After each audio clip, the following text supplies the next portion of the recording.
Hello, everyone. Welcome to Mindstorm, a podcast about enlightened and awakened entrepreneurship, bringing best practices to help entrepreneurs solve real problems in the world. My name is Adeo Ressi. I'm CEO of the Founder Institute. I'm joined here by Josh Whiton. Josh, hello. Josh Whiton. I'm the founder of MakeSoil.org and other planetary interventions. So today we're going to be talking about balancing the heart and the mind. And, you know, that sounds pretty foofy. And if you had told me I would be talking about that 10 years ago, I'd be like, you're crazy. I know. Well, what do you mean? And so maybe it's good to start with a definition of what is the heart and what is the mind. And, you know, I think we all have a sense of what the mind is. It's the rational thinking. It's the organization of your head that tries to put everything in a box, put everything in a framework, make sense of the world. And, you know, it has things like ego underneath it and a lot of other things. It's a bucket of the rational thinking human. It has a subconscious and a conscious part, but yeah. Yeah, so we I think a lot of entrepreneurship is mind driven. So it might be we'll leave the mind at that. Yeah. The more interesting thing is to look at what is the heart. And maybe you want to take a stab at that, Josh? I don't know exactly what it is, but I've gotten in touch with it a few times, and I gotta say there's something to it. And from what I can tell right now, at the very least, it's an additional kind of intelligence that's completely different than the mind. So if some of the more mind-based listeners out there who think the heart is kind of a foofy kind of topic, I'm convinced, I used to be that guy. I used to be very rational, and I'm convinced now that the heart is an additional processing unit, kind of like maybe a GPU versus CPU or something, that can really crunch something about reality that the mind can't. And so now I hugely respect the heart and want to integrate it. Right. So you led me through an exercise actually, which helped me understand the role of the mind and heart playing together. And, for me, a lot of the mind is obviously in your head, and a lot of the heart is in your body. So when people say things like trust your gut, that's actually for me code for like feel with your heart, because you feel your heart very viscerally a lot of times in your stomach. If your heart beats really fast, you get biophysical reaction in your stomach. And trusting your gut in many ways for me is just like trusting your heart, leading with your heart, etc. So heart for me is the range of emotions largely centered in your body, so in the area like around your heart and stomach, where you feel emotions like love and you feel passion and desire, and they're mostly positive emotions. I think things like fear come out of the rational mind for the most part and are driven from the mind, but these positive emotions come from the heart and other areas. And I like to say the mind is a map and the heart is a compass, right, as another way to think about it. So whether you're getting advice, hey, trust your gut, or, maybe you need to be more passionate about what you're doing. These are all comments that are really driving at the heart. Yeah. And the reality today, as we said early on, is that the mind governs. So especially when it comes to entrepreneurship. It dominates the industry today, at least. Right. So I can't tell you how many people, in fact, just today on Twitter, a friend of mine was talking about, wouldn't it be great if there was a company that knew my basic credit card information and the situation of my home finance and would alert me when I could refinance at a better rate? And I tweeted back at him. I'm like, is this really a business I was like, did we just switch episodes, or is this a promo? No, I get it, yeah. I mean, that's a total mind business, yeah, right? Exactly. There's no heart in that at all. It's like... I'm not sure the world needs another one of those. So, right, it's an optimization. It's an optimization. Right. So whereas we're talking about a quality that is like super missing in the world today in a lot of ways, right? It's almost like a 0 to 1 kind of moment we need to have as far as the heart in business and entrepreneurship. Right, and we're definitely at 0, because when you map the world out, which the mind is really good, you see holes. Oh, look, no one is doing a supermarket on this island in Fiji. This would be a great business. Sure, it's lower like prices and total mind businesses, and the world of startups are driven by mind. Yeah. So I guess, what can the heart offer? Right, and those businesses that you mentioned as mind, I actually believe that we can improve the mind quite a lot, and you can actually create companies that matter and that are good for the world, even without a lot of heart, because there still is there's knowledge, there's wisdom, there's clearing our misperceptions. You can get pretty far just cleaning up the mind. Right. And I went that path for years. I just that's all I did. Now, what I ran into was that it wasn't ultimately sustainable. Like if you're just, the mind is kind of problem oriented, and if you're just like solving problems, eventually the mind realizes, you wake up one day and go, oh my God, the problems, they're endless. Like I solved it. I worked all day yesterday or for the past 10 years, and I haven't, like there's more problems than there were last year, right? Right. And life, so in my experience, life starts to seem like a bit of a hassle when I'm just working from the mind, no matter how efficient you get, no matter how much bulletproof coffee you drink or whatever, like you still can't solve the world. And then I realized that my heart's been missing for like days or weeks or maybe years. And I'll do what I can to open my heart. And then with the heart open, life seems like worth living again. Life's not a hassle anymore. You're here for the love. You're here to do your work. And the mind and the heart team up. And to me, that's the only way now, especially if you've had some success and you're not just driven by some fantasy of fame or whatever. Like, it's the only way that life is worth living anymore to me. If I don't feel the heart for an extended amount of time now, the world just starts to seem like a hassle. Right. So the heart offers really passion, love, and commitment. Yeah. That helps you sustain. Yeah. Right. That is needed to overcome the wealth of problems that you're going to... Because the mind will just get tired and give up after a while if there's no heart in it. And in fact, you know, a good friend of mine recently posted on his Twitter account, Jason Calacanis @Jason, you know, tell me honestly the reason that your startup failed. Yeah. And if you read, there are 300 of responses within a few minutes or an hour. And almost all of them were like, the mind gave up. It's like, we went after this market, or the mind was wrong. Right, the mind was wrong. Like, it was like just like mind businesses where the mind gave up. Right. No examples were like, man, I loved it with all my heart and I was totally passionate, and then it died. It was all like I had a reason, a logical reason it failed, or the logic was wrong. It was all mind reason. So, you know, the main benefit for me of what can the heart offer is that determination, that passion that allows you to go through every obstacle and wall. Yeah. But more than that, you know, there's a lot of things that, so the heart, like, you know, when people say trust your gut or whatever, what I found as I've gotten older is like, and this happens to me a lot on business trips, right? And it's like, I need to go to China because they're going to maybe write us a $500 million financing check. And I have the trip is perfectly planned, and like I'm flying in and I have all the meetings, and on paper it looks great, but something feels wrong, right? And I can't put my finger on it, but I'm like, the trip is perfectly planned. The meetings are perfectly planned. The opportunity is perfectly scoped, but something feels wrong, right? And it just feels wrong, right? And so I'm always like, I don't know, should I go, should I not go?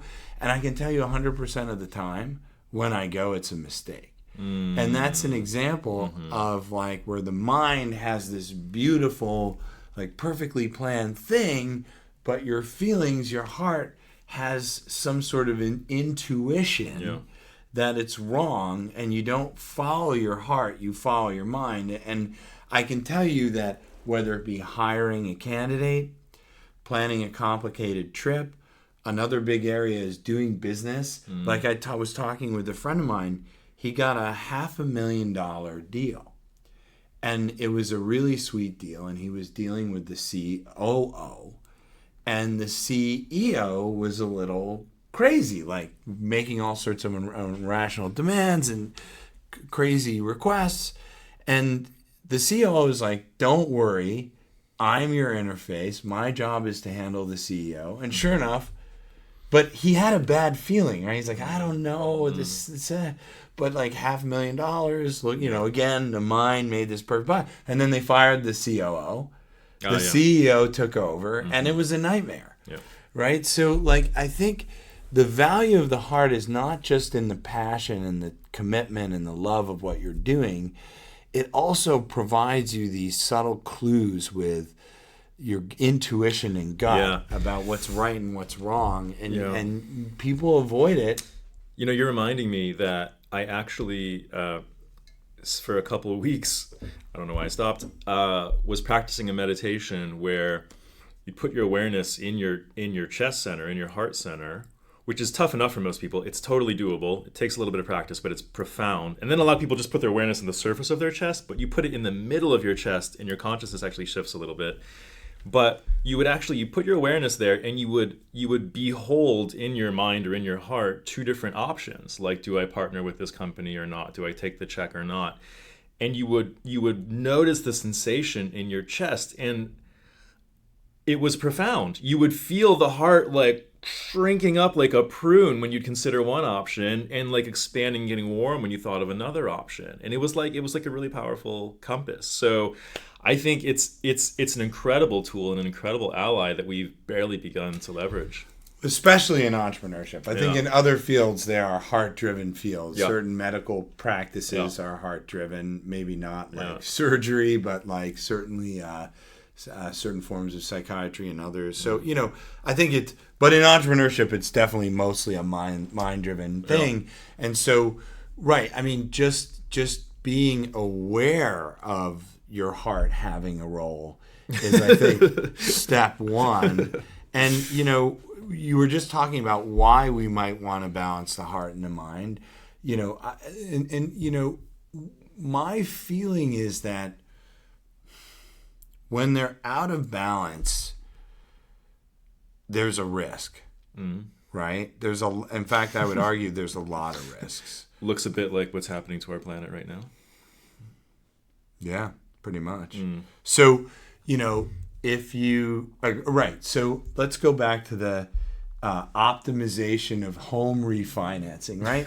If someone went and did that business today, right, they might make some money. Great. But I could tell them 100 other businesses that they could do that would make money, that would be better for the planet. And it still may be a mind exercise. Now imagine if they did their heart and the business that made sense for the planet. This could be a real win. So I think, to your point, one of the reasons, why should they do it? Because the world needs it. I also think, I just read a stat that something close to over 70%, approaching 75% of entrepreneurs who were surveyed by UCSF said they had mental health issues at some point or another. And what if the mind is meant to be part of a larger system that includes the heart? Then we're likely to have mental health issues, right? There's a symbiotic function that's needed there. Right. We've shut the heart down. Yeah. And you're living in this spiraling mind of problem solving. One benefit is we are destroying the planet. Yeah. And so we can stop that by letting the heart come in. Another benefit is mental health. I bet, now that we're talking, I bet that when our heart is actually activated, in addition to our mind, I bet that's when we come up with the best ideas. Like that kind of Venn diagram I think you were just pointing to, right? It's like, I'm jazzed about this. It could make money. It's also good for the planet. Right. And I feel great when I wake up to work on it every day. I think you can only probably get that bullseye in the middle of that Venn diagram if all your systems of self are contributing to what you're doing in the world, right? And I think you get to see so many businesses, and it sounds like over the years you're getting increasingly dissatisfied with people coming around, and instead of a 0 to 1 kind of thing that could help the planet, they're doing a 1005 to 1006 kind of business, right? It's just well, the heart is a tricky thing. The other problem that we have is we convince ourselves that we love the business, right? And that is a dangerous game, we convince the investors that we love the business. Well, I think you start by convincing yourself that you love the business. And this goes back to, we've shut our heart down so much in our daily life that we can get to the point where we act like we love a business, we talk like we love a business, but it's a giant fake. I think there's a line in Dostoevsky's Brothers Karamazov where this character says, "Do not lie. Above all, do not lie to yourself." And that's something the mind oftentimes does, right? Can lie to itself. Well, there's a lot of people that write about essentially a collective mental health issue that we're facing. It's not just an individual mental health. We've all accepted some things to be true that are lies. Yep. And we accept them individually as truths and collectively as truths. Yeah. And so I think your heart won't have that, right? It knows what's a lie and what's the truth. That's it. It can perceive some truth about reality that the mind has trouble figuring out. Right. So again, like the trip to China that looks perfect on paper, like deep inside that it's all some sort of sham. Yeah. And which, by the way, I went on the trip and it was a total sham. Yeah. And your heart kind of can feel that, but like your mind can't, and then you get stuck in this so and I think this is a really important. But then let's talk a little bit, how because if I say to my team like, hey, guys, I'm not going on the trip to China, and they're like, why not? My heart says it's the wrong thing to do. They'd be like, don't wear your Care Bear shirt that day. Yeah, like, okay, Adeo, have some weed, chill out, and you're going on the trip. It's like, okay, so how do you there are two hows. Like, how do you do it, right? How do you find out what your heart is saying? Yeah. And I have some thoughts on that. But then there's the other side is like, how do you communicate to human beings that, hey, we're a heart-led organization. We've made a decision. Well, for the second point, we can mitigate some of the danger if we are balancing the heart and the mind. Because I do think there's actually people who, they might not be as common, but they've had bad experiences of the mind, maybe with their parents who were super rational or something, right, and didn't love them the right way and all this stuff. And now they're totally focused on the heart, and the mind is like out to lunch, right? And there's some rational realities that are right there to be perceived about their business or about their team or whatever. And now they're just walking around like feeling warmth in their chest. And we're talking about balancing the heart and mind, right? So I think if that's you can't go too extreme, right? Yeah, and if that's in balance, I think there'll be a way to communicate it to your team. It'll prove out, right, what the truth of it was. Yeah, so like let's use the China trip example though, because I did say like, guys, I feel something's wrong about this trip, and they're like, go, it's all planned, don't worry about it. And the reality is that's an example where the mind won and there wasn't any balance. I bet if the heart were open and the mind and heart were in communication, because that's my experience, it's the mind and heart, when they both open and they're both active, they integrate, they have a symbiosis, and then there's a conversation. So look, I don't profess to be like some guy who's in Christ consciousness all the time, but I sometimes go into retreat and do some serious meditation, and on those experiences, I felt the heart super fully open, talk to my mind, like a literal sort of conversation going on, and then I felt them unify into the heart mind. And from there, I think you get the best of both worlds. So you can communicate with the heart and the mind. Yes, and so it starts off with, this trip doesn't feel right, but then a few minutes later, the heart and the mind team up, and you go, wait a minute, there's somebody, I want to ask them one question about this trip, can you send a bank statement that shows availability of funds or whatever? And if they don't do it, right? What I'm saying is the heart-mind together can come up with really clever and intelligent courses of action. Right, by finding a way to have the two to work as a team. That's right. Right, because, that's something where I have definitely seen it happen but struggle with day to day. It's pretty easy to tell what the mind thinks because the mind's always chattering a million miles a minute. And like, this makes a lot of sense. Oh, great. It's much harder to understand or feel what the heart is. Yep. Cause you really have to. It oftentimes feels like a spidey sense or a gut reaction, so to speak. Yep. And it's not always perfectly clear. Like, is it? am I unhappy?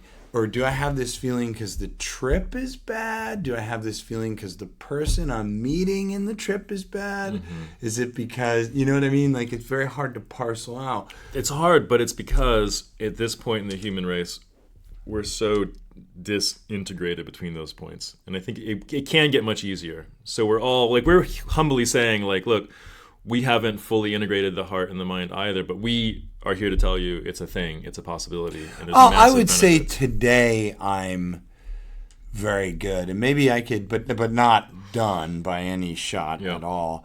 You know, so maybe how do I do it, and like how might that help someone else do it? So the first thing is that I try my best to understand what is heart and what is mind when I'm in a situation making a decision or whatever. And so going back to the China trip example, like if everything's planned out and it makes perfect sense, that's clearly the mind, right? It's like, okay, the mind says this makes sense. But if I'm feeling that it doesn't feel right, I'm like, okay, the heart is feeling something's wrong here. And then what I try to do is oftentimes the way that I unite them, and I think there's a better way to do it, maybe we could discuss it, is because when they're in alignment, no problem, right? Mm-hmm. And a lot of times that's the case. It's more an issue where one says go and one says no, right? And that's where the trouble comes in. Or where one is missing. Maybe not for you these days, but I would say these days I don't have that problem, and we can talk about how to see what your heart says. But let's say one says go, one says no. Yeah. Then what I do is I say, okay, is there something? Am I willing to do this and get let down? And if the answer to that is yes, because I feel there might be a greater lesson. Or I'm okay with the general experience of getting let down. So I'll give you a great example of this where the heart said yes and the mind said no. Okay? Because in this one, the China thing, the mind said yes and the heart said no. But I'll give you one that were in the opposite. So I was invited to a healing event in San Francisco, which brought together psychiatrists and doctors and all sorts of practitioners and venture capitalists. And the event was like, I don't know, some sort of dinner, and it was kind of organized by a bunch of young people, so I had some skepticism. And I had children and I had a friend coming over, so I could go for 45 minutes. Now, the problem is I live an hour outside of San Francisco, so I'd have to drive an hour there, go for 45 minutes, drive an hour back, and then see a bunch of friends, take care of my kids and everything else. It just made no sense. And the mind's like, what? That's no. Hard no. Like, you're not driving 2 hours when you're bookended with appointments and kids and everything else to go to something for 45 minutes. And my heart was like, you need to go. And I was like, okay, I'm going to go, and I'm going to hit rush hour traffic, and it's going to be a total nightmare. But what I'm going to do is I know all this going in, so I'm not going to let it bother me. I'm going to enjoy the entire experience because I've accepted doing it, even though the mind said no. In this case, the heart said yes. So I drove through the traffic, listened to music, had a smile, windows down, got the event, ended up being amazing. The 45 minutes? It was amazing. Wow. It was literally all the important people in Silicon Valley who are working on healing and healing modalities and mental health came together to say, we want to put mental health on the agenda for Silicon Valley. And this is the event, day 0. And I was there. Wow. But I didn't know that. Yeah. So when I went, I found it out. And none of the materials would have clued me into this. Right? Yeah. Right. But my heart just had a feeling you got to go. Yeah. And I did. And it was amazing. Yeah. You know, a story I want to share is that I was in this process of integrating my heart and mind on a kind of a coming off of a meditative weekend or something, and it was like Monday and it was time to work, right? So I had this integrated heart mind, and I was like, what's the most productive thing I can do today? And the answer that came back clearly was to write my parents a letter and say like a lot of things that I hadn't said, positive things, to really actually like tell them how much I appreciated them without any like, and could you guys fix yourselves up or get better? Or no, it was just unmitigated. Yeah, no, it was just unmitigated appreciation. And I was just like, no. I mean like productive stuff, worky things, and it was just like, and it said to me, it's like, I know the kind of thing you're looking for, but like, believe it or not, this is the most productive thing you could do. This is, and I did it, and it was, my parents are up there in age. It was profoundly healing for the family. They revisit that letter often because I'm not around that often. And so who knows, like if you just take from a mind perspective, I bet there was a massive productivity boost because it improved our relationship so much. Subconsciously, I don't think about our situation that much because it feels like we're in a good relationship.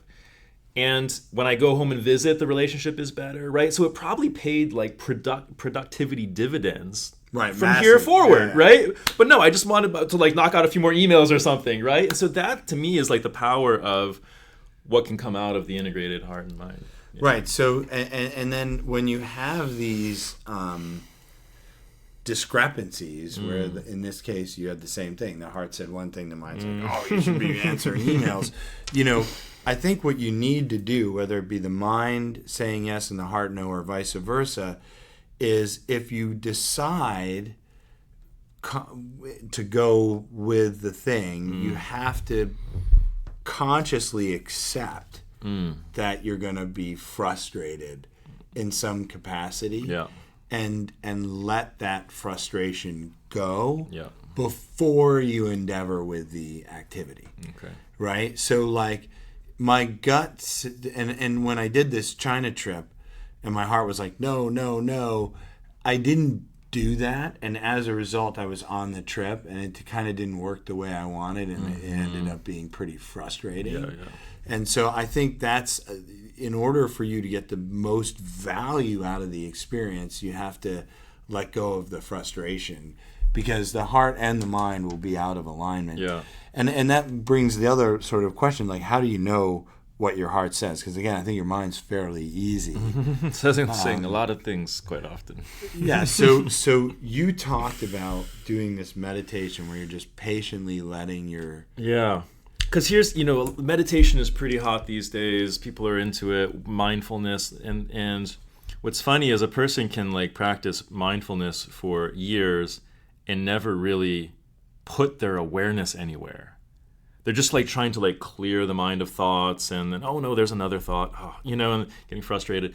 You can actually put your awareness places, like you could think of your family, you could think of a loved one, you could think of a tree, you can move your awareness into your body. And I find that now it's one of my favorite meditations is to move my awareness into my chest center, into my heart, actually feel the warmth there.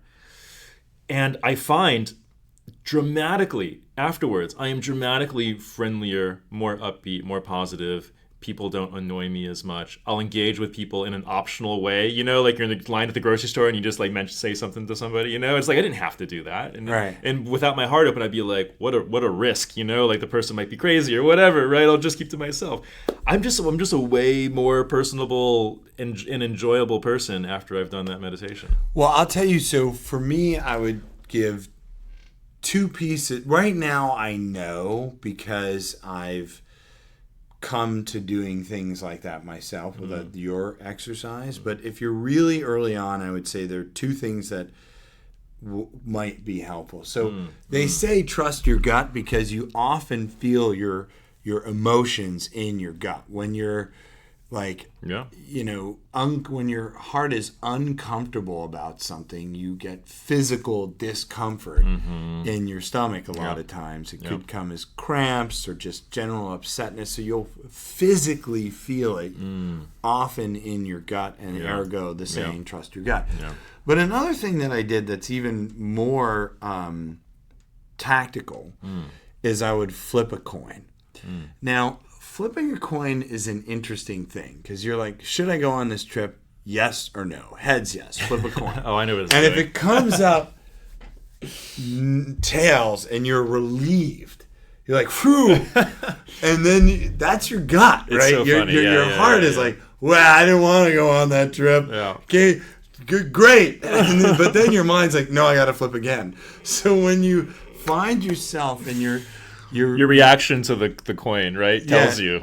Your physical, your relief that it came up tails, you can give you this very clear sense, but then your mind's like, no, you got to flip again, right? So if you're getting you kind of have a relief with the answer, that probably means that's the one your heart likes. But then your mind is like, no, do it again. Yep. That's probably the one that the answer your mind doesn't like. Yep, so that's a cool the trick. coin presents you, I've found, with like this kind of very visceral reaction that gets your system to show you what's going on. Sure. And then then what I would recommend is like, don't flip 50 times until you get the answer you want, but use that exercise to inform an alignment that you do without the coin. Also remembering that if you're choosing and struggling between options A and options B, the answer might be C, right? So letting it marinate for a bit. So another, that could be another really interesting topic for a future podcast, decision trees. Because I found as a startup, at the end of the day, it always boils down to a binary decision on most things. And then when you just, what do I do about this? Well, I need to do this or this, and okay, let me choose this, and then with that, and then it's like I should hire or fire this guy, and I should fire or not fire this guy, I should say. And then it's like, okay, that's a binary decision, and usually when you walk down the decision tree, and when you get to that final binary decision, that's when the coin flip. But I do agree. Sometimes there is a sometimes there's a false binary decision. So we'll consider that for another podcast. What I wanted to add is that back to the visceral statement, movement can be very helpful. So I, like many computer science guys, like sat at a desk in front of a computer a lot, and then was surprised to find that. My mind was getting exhausted, or I wasn't integrated, my heart wasn't open. It's like, well, duh, you're just using your mind and staring into a glowing rectangle all day long, right? So maybe do the opposite, right? So now I'll have these decisions to make sometimes, like you're saying, and maybe the heart says one thing and the mind says another thing. I will stand up and I will start to move. I'll start to do Tai Chi. I'll just start to do intuitive movements of my body. And I think that's actually like circulating fluids and things in the body. It might be circulating information as well. It may be helping to get that whole body intelligence going. So I'm a big fan of movement. And I was going to say taking a break. Yeah. Because a lot of times when you get spinning on an issue, you're too much like attached to it, so you can't either feel it or think about it productively. So another tactic that I've used very effectively is say, okay, I'm overthinking this one, and so it can get really insane. Well, and take a break. Is like, I was getting a mattress to go camping, and I bought one, returned it, bought it, like all this stuff. It's like I got kind of crazy. So it's just like, all right, stop thinking about the mattress or whatever. Go for a walk. Yeah, exactly. Come back or just do something else. Yeah. Switch off of it. Do email, whatever, and then come back to it when you have cleared a lot of the thought patterns and feelings, because that can be another thing that happens. You have so many things and so much pent-up emotion about other things, it all gets tangled together. So clearing is a good way. The monks had a saying in Latin, solvitur ambulando. It is solved by walking.